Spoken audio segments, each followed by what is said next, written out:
we have basically decided as a society that we will not let businesses fail. The problem with that is it's ultimately bad economics. A fundamental aspect of capitalism is creative destruction, right? And we have a buildup of years of this permissive behavior, and I believe the chickens are coming home to roost.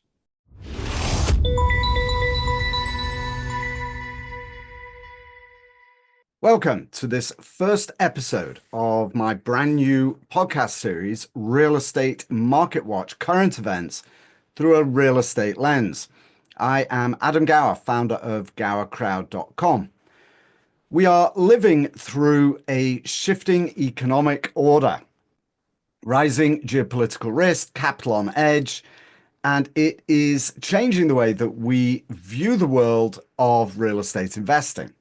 Now, this new series is not about hype or hot takes. It's about what happens when confidence meets correction and how investors and sponsors can respond with clarity, discipline, and a focus on protecting the downside.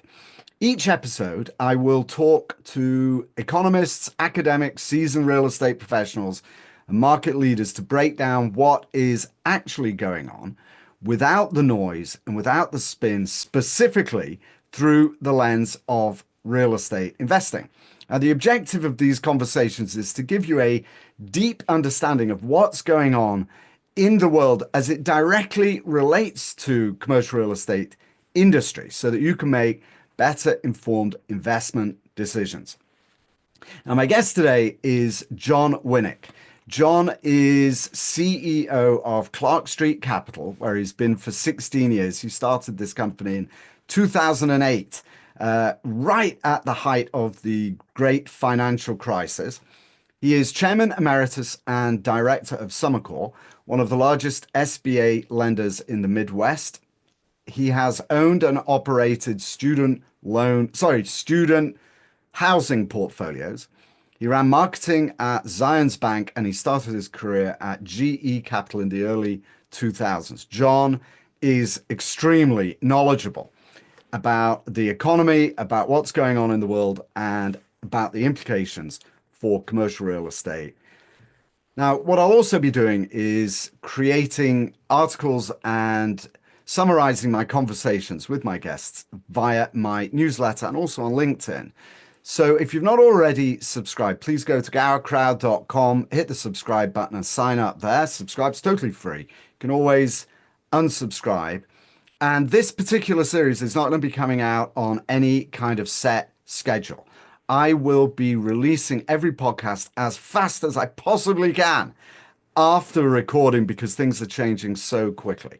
So the newsletter and the podcast releases are going to be as recorded and current, all being well, based on what has been happening in the immediate past of right before we actually recorded the podcast. So do please go there to GowerCrowd.com, subscribe, get on the list. You can always unsubscribe, of course. But now let's move on and learn more about what's going on from Jon Winick, Clark Street Capital. Here he is. Jon, it's good to see you again. It's been a while, all of, 4 hours or so since I saw you this morning on your excellent webinar. Why don't we kick off, if you don't mind? Please, you've been in this business for a very long time. Can you give me a quick overview of your career? What does Clark Street Capital do? And tell me a little about the BAN report, the Bank Asset Network. Yeah, so my career has been defined by being in the business of either buying or selling loan portfolios, most of which are backed by real estate, most of which are backed by commercial real estate. So my expertise with commercial real estate comes from that. I would also say that I'm a banking expert. I'm an expert in understanding the banking industry, to marketing the banking industry, to selling to the banking industry. And I have experience investing in CMBS bonds. I own a couple securitizations that we control. And I also have been in the student housing business and started a student housing business, and my partner brought me out a few years ago. So I would say I have a high level of expertise in a lot of different areas. Some areas, not so much.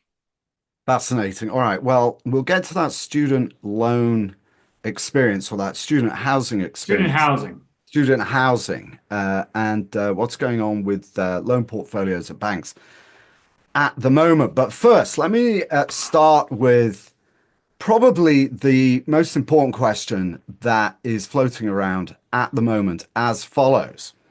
How do you think the president's pressure on the Fed and on Chairman Powell will influence commercial real estate? And if he does fire the chairman, what kind of ramifications could we be looking at in terms of interest rates, foreign views of the U.S., dollar, treasuries, etc.? That seems to be probably the most important question for today.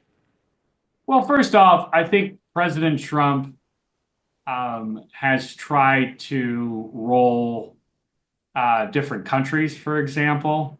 And I think it's much easier to roll Ukraine. It's much easier to roll El Salvador, Mexico, and so on, than it is to say roll China, roll Japan. And in a lot of cases, his aggressive posture is sometimes having the opposite effect. Case in point, the Conservative Party in Canada looked like it was ready to win power, but after the tiff between the US and Canada, which in my view, the president should not have insulted the whole nation of Canada. It would have been enough to find other things to say about Prime Minister Trudeau that I won't get into, but that was bad policy. So sometimes when these aggressive tactics that the president uses can be effective, and sometimes they can backfire. I think with the Fed, they're clearly backfiring. Even if you were to replace Chairman Powell, most of these votes are 11-0, 12-0, or 11-0, I guess. And so simply removing Powell as chair, even if you could, wouldn't necessarily change interest rates in this country. I think it's been very clear by the markets that removing the Fed chair would be a nuclear option. And I think it's one of those things that he will continue to put pressure on Powell, but I really don't think he'll have any success because Powell will not back down. He says he won't back down. So I don't think the president's battle with the Fed is going to have any influence in interest rates. Okay, but it's not just about interest rates, is it? So you've talked about it being the nuclear option. So what does that mean exactly? What does the continued pressure on the Fed mean for, again, everything through the lens of commercial real estate? What does it mean for real estate that there is this continuing pressure? And what do you mean by nuclear option? I mean, what would be the result Well, if you nuclear option would be Trump firing Powell. right, and the result, nuclear meaning, mutual assured destruction, right? So what does the implication of that mean? Markets would be absolutely chaotic. And keep in mind the wealth impact, the wealth effect in residential real estate, commercial real estate influences the stock market and vice versa. And obviously, there are a lot of real estate investors who were going to invest in a deal. And because their stock portfolios are down 20%, they may not have the liquidity to do such. So clearly, this all has an indirect impact on commercial real estate. I mean, the Fed obviously doesn't run commercial real estate or anything like that. But commercial real estate has, as I explain to people who don't understand commercial real estate, thing you have to understand is you cannot find an industry in which debt matters more than commercial real estate. If you look at other fields, other areas of private equity, other companies, other businesses, in no area does debt dominate discussion because every commercial real estate investor looks at how much debt can I get and how much debt under which terms can I get, and then they figure out how to do the difference between capital, mezzanine debt, and so on. So the health of the debt capital markets is fundamentally very important to commercial real estate investors. And the degree to which commercial real estate, the degree to which interest rates stay elevated becomes that much harder to make commercial real estate investments pan out. A joke I've often repeated is low rates are like tequila on a first date, and high rates are like a glass of warm milk. Everything is harder when rates are high, and everything is easier when I rates are. love that analogy. You could steal that. It's funny. But it's not just about interest rates, is it? It's about liquidity and the willingness of banks to lend into the economy. So, how are banks viewing the environment at the moment? I think most people just aren't really, they know it's not good, right? They know trade wars are bad things, but it's very difficult to assess how a protracted trade war will affect banks' balance sheets. We know it's not good. We're just not sure to what extent. For example, it could be good for small businesses in Ohio and Michigan if there's a trade war, because they may see booms to their business as people try to manufacture more in the US. Alternatively, it could be disastrous for certain small businesses because they're reliant on critical materials from China or somebody like that. So I think with respect to tariffs, it's very hard for banks to figure out how this might impact them. Now, Doge and the Mhm. federal government cuts, it's a Yeah. lot more straightforward. What are my loans to government contractors? What are my loans in which the GSA is a tenant? I think that is a little more clear cut as to what this administration's policies will have commercial real estate, will have on commercial real estate. Okay, so you pivoted to Doge and some of these cuts. So let's go ahead and follow that line of thought. I'll come back to what's going on with banking and lending and liquidity in a moment. But what impact do you think the administration's pullback of regulations have on banking? And you start if you would with the regulatory relaxation that they're implementing, including layoffs that Doge is rolling out across regulatory agencies and bodies. Well, I think the Doge issue is an overall issue, right? Um, you you're cutting, you're hitting both federal employees who literally work for the federal government, and then you're hitting the contractors, right, who have contracts with the federal government, and that has its own set of implications that impact commercial real estate directly and indirectly. Obviously, you have an apartment building in DC right now. All your tenants work for one of the major Department of Energy or so on. That's going to have an impact. Obviously, if these buildings get liquidated, and the government has hundreds of buildings they don't use, that could really drive down collateral values in these markets. So I think Doge is very obviously a threat to certain segments of the economy. Now, regulation, I think as we noted on our prior webinar, it generally takes about a year for banks to really feel the impact of the new administration. I think some obvious things is M&A is going to be easier. Consumer compliance is going to be a lot less onerous for banks. That may open the door to some aggressive fintechs that may create a whole set of problems. But they're clearly objectively the new administration's policies are creating more current risk for banks than they are creating opportunities. Now that may start to even out as the tariffs issue becomes resolved and so on. But at least right now, the policies are not helpful to banks' portfolios. You know, deregulation is an interesting topic because what spurs bubbles is excess liquidity in the market. Sure. If you deregulate, doesn't that inject liquidity into the market that could be inflationary in the sense of asset values going up that could lead to a sudden decline.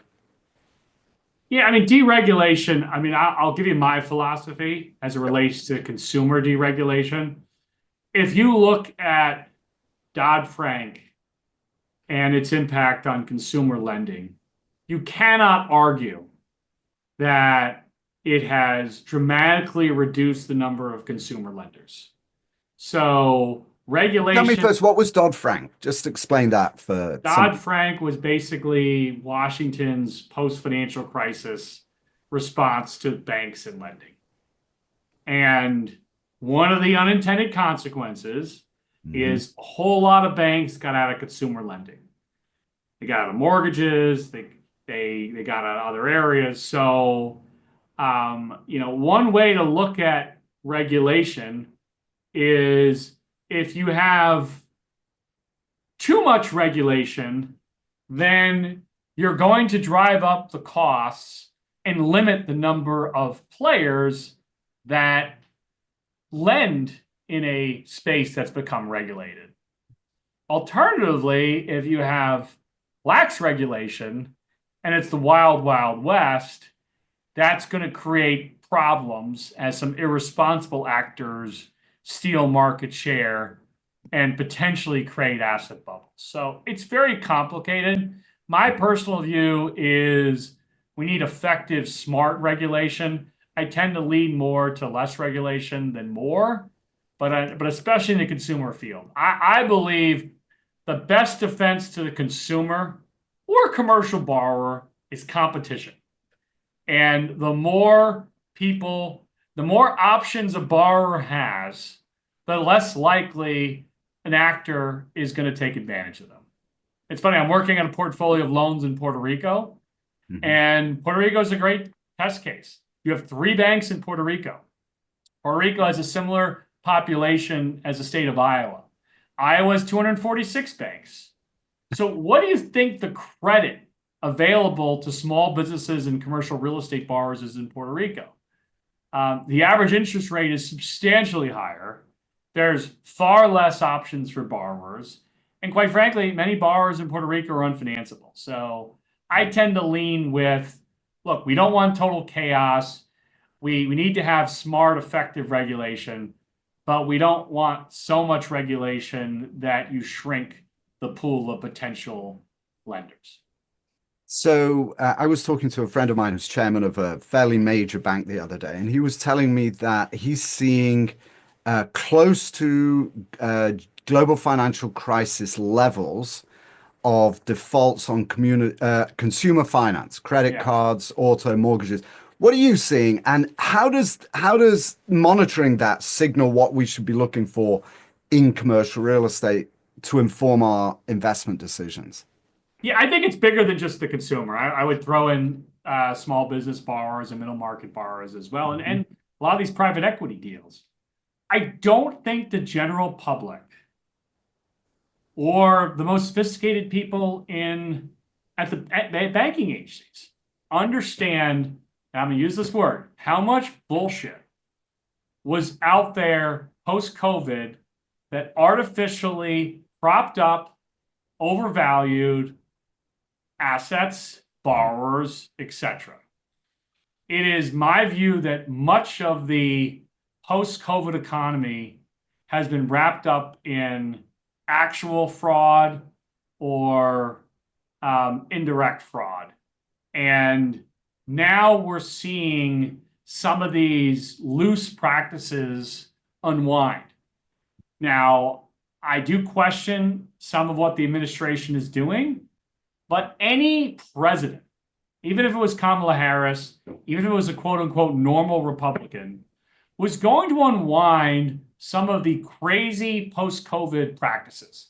I'll give you a couple examples. Sure. One, today, the education department announced that they're going to start collecting on 5 million student loan borrowers. The education department has not exercised collection on student loans in almost 5 years. Well, what does that mean? So You mean people who are delinquent? basically, they're actually going to do something about it. I Right? see. And what they're going to do, Wow. and Okay. you don't need a court to do this, Hmm. but the Treasury Department, working with the Education Department, can immediately seize 15% of the gross after-tax pay of every consumer who has delinquent student loan debt. So now you have 5 million consumers whose credit scores are going to get whacked, Hmm. whose spending power is going to get whacked. And if I owned a nightclub in New York City, right, just think of how many potential customers now have lost a bunch of disposable income. If I'm a real estate agent who works with first-time home buyers, look how much more difficult it's going to be for those borrowers to qualify. That's one example. I'll give you another example. I'm using Resi because some of the most absurd things were done in the Resi world. Hmm. But let's take FHA loans. 11, 12% of all FHA loans are delinquent. Okay. How high is that historically, John? It's on the high side. FHA, since the financial crisis, has essentially been where all subprime residential mortgages are done. Okay. But the FHA was actually, the federal government was making the mortgage payments for borrowers who weren't paying their loans. So rather than these loans go through foreclosure, default mitigation, so on, they just got brought current. The administration is ending that practice, I think, in the third quarter this year. So there was a lot of BS that was propping up this economy that was not sustainable and is being unwound. There are other examples. We could talk about how in banks, if you look at the delinquency in multifamily loans, delinquency of multifamily loans in banks is like 60 basis points, whereas CMBS is almost 5. I believe it is 5. Hmm. There's no way CMBS loans are 8 times worse than banks' multifamily loans. There's no way. So what So does that tell you? What does that tell you about what's going on with banks and the well, way they're because handling loans relative to the financial crisis of '07? after 2020, Hmm. there were rules in place that basically changed the incentives to motivate borrowers to restructure loans. And they Hmm. also changed the reporting. So, in my view, while I don't think the banking system is insolvent, or I do believe the banks have the capital and ability to weather the storm, I think the delinquencies that you're seeing in CMBS and bank loans will inevitably converge. And I think that banks have been able to use some new rules to hide problem loans, and eventually that runs out. Is this, do you think, part of the pressure that Trump is putting on the Fed to reduce rates to alleviate that tension? I don't know if it's that specific area. I mean, President Trump's a real estate guy, and real estate Yes. people like low interest rates. You think about who his friends are. His Mm. friends are private equity people and commercial real estate people. So he doesn't, not to say he doesn't care about the markets in Wall Street, but that's not necessarily his crowd.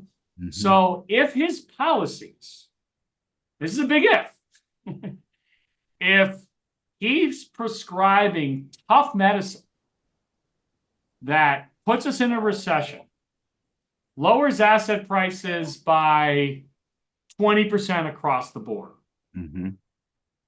and leads to a recovery and a benefit in 2026, that's smart politics, right?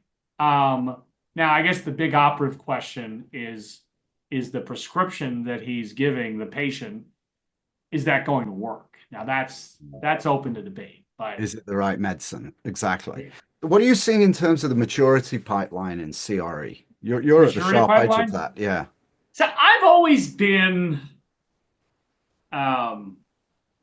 I've always poo-pooed the, oh my God, all these loans are coming due. What are we going to do? Banks have hundreds of millions of billions of dollars of loans coming due. What are we all going to do? I've always thought that issue was a red herring. Really? Look, What? If the loan comes due and it is easily refinanceable, it will be refinanced. If it's not refinanceable, but it is refinanceable with more equity and so on, in most cases, it'll work itself out. Now, if it's to me, it's the third scenario where the maturities pose a problem. Mm-hmm. It's this loan finally comes due, and there's really no way to make it work. And then that's basically going to be a loan sale, foreclosure, etc. So what are you seeing though? I mean, you're at the sharp edge of this, right? You speak to banks all the time and you sell notes. I think whenever there's turmoil in the global markets, things have a tendency to freeze up a little bit. Nobody wants to sell when there's a state of panic. Now, it does happen. But while it does create opportunities for our business, it also creates a waiting period in which people wait to see what the government might do. Case in point, I started my company during 2008, and not a whole lot of loan sales happened non-FDIC for, the first 6-12 months, right? Because things froze up. People were waiting for TARP. People were waiting for what the government would do. That's right. COVID, similar thing. There was an opportunity. There were people that did buy some things March, April 2020. But for the most part, that opportunity was not realized.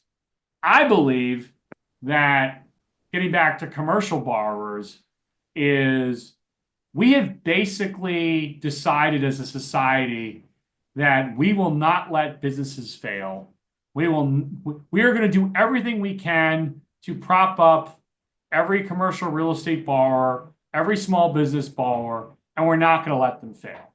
The problem with that is it's ultimately bad economics. A fundamental aspect of capitalism is creative destruction, right? And when you want to be real harsh, you go back to the quote from Andrew Mellon. If you'll indulge me, I like it so much. You look it up. Something about blood on the streets, but it was that Mellon or somebody else. Yeah, liquidate labor, liquidate farmers, liquidate stocks, liquidate real estate. It will purge the rottenness out of the system. High cost of living and high living will come down. People will work harder, live a more moral life. Values will be adjusted, and enterprise people will pick up the wrecks from less competent people. That's the key part of this. Right. And it's easy to say that when you're a billionaire. Exactly. But let's use a real life example. Sure. Let's take a restaurant. Okay. The restaurant had fundamental issues. There was something problem. The menu sucked. The business model wasn't working. COVID, we propped that restaurant up. We gave them free money. We gave them PPP. We gave them restaurant revitalization program money. But in another scenario, the restaurant does fail. And guess what happens? The chef now gets the opportunity to open his own restaurant, be the owner at a much lower basis, and there's an excellent chance that that chef makes it. I'll give you another example. Would you agree that the movie theater industry is a bad industry? I mean, can we agree on that? Well, I used to build movie theaters, so it's not really fair to ask me that question, but okay, you would Universal concede Studios. that there's way too many movie theaters in America. Too many, yes, they're definitely more. So let's go back. So the largest three are AMC, Regal, and National Amusements. Right. Okay. What happened during COVID? Now, if there had not been a bunch of stimulus and we had a normal environment, one or two of them would have gone out of business. And my guess, AMC would be the winner, and they would be bigger, more efficient, and they'd be better competitors. What do we do in the movie theater industry? AMC was able to issue stock, which was insane. When their bonds were junk bond status, they actually issued stock. Regal Cinemas survived. National Amusements survived. So you had no creative destruction in the movie theater industry.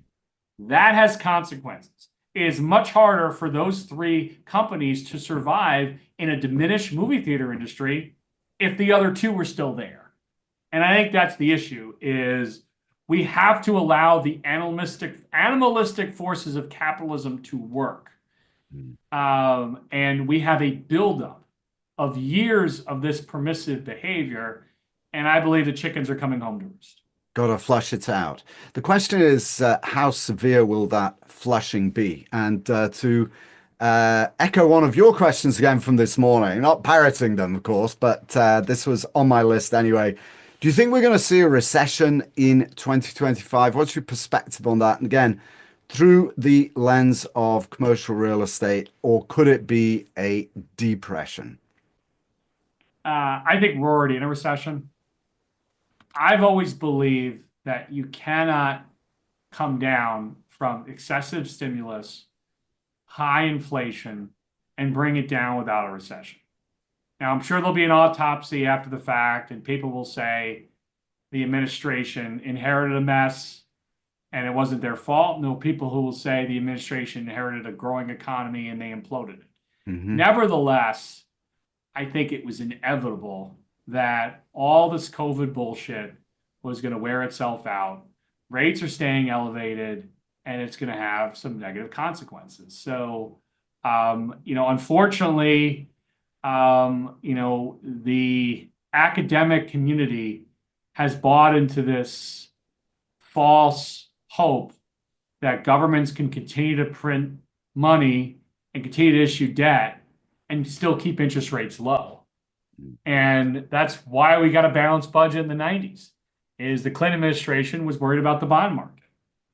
Well, then we learned that $30 billion later in debts, that theory, while conservative and maybe in the long run accurate, was basically proven wrong. And we got the other thing, which is we can just keep printing money and keep interest rates down. And I think we're running out of gas in doing that. And that can't go on forever. It's not sustainable. Well, that's the real pressure. That's the real implication of pressure on the Fed, isn't it? Independence of the Fed and the bond market. The bond vigilantes ultimately always get their way. Explain that. Bond vigilante, because if you think about the stock market, right? Okay, so I'm FedEx, or I'm some big Fortune 500 company. My stock price doesn't matter that much. I mean, it does change the wealth effect of my employees, my owners. It does have an impact with respect to M&A and your stock price being a currency. But ultimately, the gyrations of the stock market don't affect FedEx very much. But the bond market does, because the bond market is 50, 60% bigger than the stock market. And companies like FedEx are always going to the market to borrow, right? They have bonds on a regular basis. They have commercial paper. They're always impacted by the bond market. So ultimately, the pressure from the bond market will basically force companies and countries to take certain actions they wouldn't do otherwise. I started my career at GE, and when Bill Gross, who at the time was the bond guru, he wrote a paper where he attacked GE and its reliance on commercial paper, wondered why they were AAA, and that was the first salvo in the essential destruction of GE Capital, right? And so ultimately, the bond market vigilantes get their way. Do you think with this flushing out, we'll see bank failures in 25? And if so, what are the early signs of that? And again, implications for real estate investors? Yeah, I mean, I think right now, bank non-performing loans are relatively low. Banks have plenty of capital. Their loan deposit ratios are close to 70%, not 95%. So I do firmly believe that the banking system can handle a recession and can handle a lot of issues and continue to lend and not exacerbate them because they pull out from lending. Having said that, there will be bank failures. That's something that always happens when there's a recession. But that system is I'm not really sure how much bank failures really matter that much because inevitably the depositors rarely lose their money. The assets are ultimately acquired by a healthier bank. They continue to service the loans. So I don't view that as a very big deal. But it does reduce competition. Good example is SVP. Silicon Valley Bank did some things that no one will ever do again. And you cannot recreate Silicon Valley Bank. And Mhm. so by them failing 2 years ago, clearly there had an impact on some of the Silicon Valley type businesses and so on. Let me wrap up with three questions. Okay. So these are, again, all through the lens of real estate. So what are the two or three market signals that you personally watch to give you warning of shifts in the industry in real estate? What do you Commercial real watch? estate, Yeah, I what would are the signals? say credit spreads widening. The CMBS lenders, they see it first, right? Because they're real time interacting with the markets, whereas banks are not necessarily impacted by that right away. It tends to hit them later. So I would say credit spreads widening. Um, A let's credit see. spread being The credit spreads for CMBS loans for the non-AAA rated uh, pieces of securitization deals. so Right? so Because when credit spreads widen, mm, securitization no longer makes sense unless the underlying interest rates are higher to the borrower. So credit spreads widening immediately means higher mhm, interest rates for new loans, right. which obviously What I was affects getting at. everything. Exactly. It's more Uh, expensive to borrow. I would say bankruptcies and Mm, um, either store closings, Walgreens closing X number of stores, or something like Doge, has 800 properties that they're going to vacate. I would say stuff like that mm. impacts commercial real estate. I mean, that's what immediately comes to mind. If you were advising a real estate investor sitting on cash today, what would you be telling them to be doing over the next 90 to 100 days, 3 to 6 months? Yeah, I mean, I would. It's hard to not say be patient. Mm, Um, you know, the and sometimes that ends up freezing all deal making, right? Because there are people that have money, but they have unrealistic return expectations. So they sit there and they wait. And that's been a problem in all markets since rates started rising at the end of 2022. Um, you have buyers of properties that will borrow money under current interest rates, raise capital under current terms. Then you have sellers who are like, oh, I don't believe the interest rates, and I'm just going to wait it out. hmm And so you need to see guns to the head of borrowers to motivate them to hit the bid, or you need the banks to take over those assets and do it themselves. So I guess my advice would be patient. That doesn't mean don't do a good deal. And I do think waiting for a home run often means you miss out on a lot of great opportunities. But I would say overall say be patient, make sure you really understand your downside risk, and negotiate a good contract. Okay, last Um, question. What political and market developments are you tracking that you anticipate could give you pause to rethink your assumptions about where the market is going? um, well, I mean, I think if we know what we mostly know what we're going to get with the current administration, and it has their own set of benefits and risks. Mm, But it is a possibility that the administration's policies will be unpopular. Whether they work in the long run is a different case. and you will lead to a wipeout at the elections in 2 years, and you'll have a very different regulatory environment. Um, I do think it's interesting to see that this administration, the support that wealthy people have had amongst Republicans may not survive this administration. And you're already seeing some chatter that now it may not work in Congress, but they may not be, they're not eager to cut Medicare, Medicaid, the government, and then turn around and give tax cuts to the wealthy. And the reality is, Mitt Romney said it a few years ago, but he was accurate. Like almost half the country doesn't pay taxes. So anytime you have tax cuts, they're going to disproportionately hit the wealthy. And anytime you have tax increases, they're disproportionately hurt them. It's just math.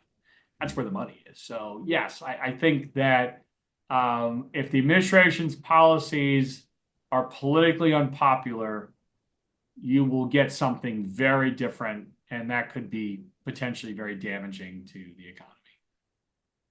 Jon Winick. Oh my goodness. I mean, it's like we've flown through this. I could spend hours talking to you, as I said before we started. CEO, Clark Street Capital, thank you so much for joining me today.